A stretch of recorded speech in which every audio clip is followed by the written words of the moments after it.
Analyse du 13 octobre. Let's go. Bon, on va aller en 4 heures. On va marquer les niveaux par rapport à cette semaine. Les niveaux à surveiller cette semaine. Par exemple, on a notre support qui est là ici. Celui-là. C'est le seul support qu'on a actuellement. On peut voir que la hausse a été directe, sans consolidation. Donc c'est pour ça que le seul support qu'on a en ce moment, c'est celui-là. C'est pour ça qu'il faut être prudent. Ça ne m'étonnerait pas que le marché essaye de venir combler les gaps qu'on a laissés. Un gap là ici, un gap là ici. Ça ne m'étonnerait pas que le marché vienne combler les gaps. En tout cas, ça c'est notre support si on vient en tendance baissière. Et si jamais on casse le niveau de 64 000, c'est-à-dire notre résistance, il faut surveiller les niveaux des 66 000. Et ça, c'est notre support. C'est les niveaux à surveiller par rapport à Bitcoin. Après, il y a des gaps que le marché n'a pas comblés. Donc, ça ne m'étonnerait pas qu'on vienne combler ce gap-là. Il y a ce gap-là, par exemple. Bon, je vais mettre en gros, c'est ce gap-là. Il y a des probabilités qu'on vienne combler les gaps. Voilà. Merci, il y a les liquidités qu'il faut faire attention. Si jamais on casse les niveaux inférieurs et la liquidité du dessus. Ici. On va mettre ça en vert. Et le gap qu'il y a au-dessus, celui-là.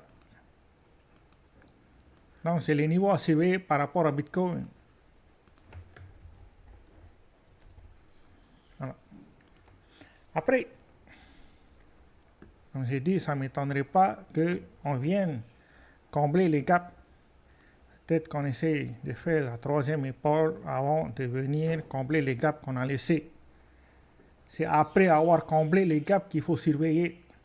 Si jamais on fait notre higher low, on va directement chercher les 64 000.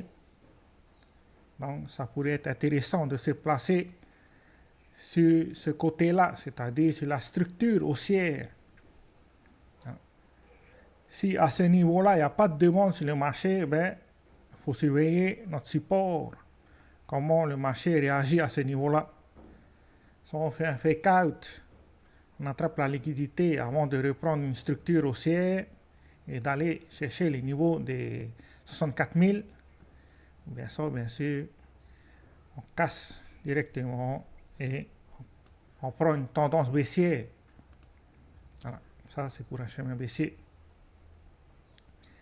Après, il y a toujours la probabilité qu'on casse directement au-dessus, qu'on vienne combler le gap, qu'on attrape les liquidités avant de retracer le mouvement, de former un higher low et de commencer notre tendance haussière. Donc ça reste une possibilité. Mais bon, le chemin en jaune, c'est celui qui a le plus de probabilité pour le moment.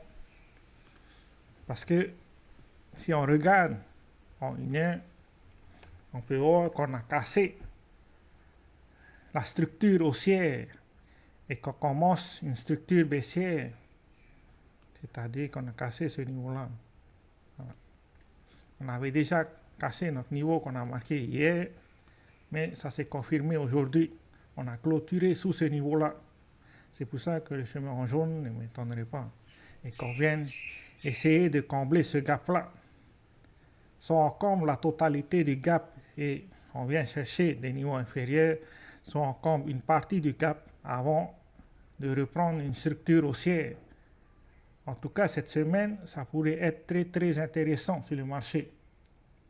Voilà. C'est tout ce qu'on a pour aujourd'hui. Ciao, ciao.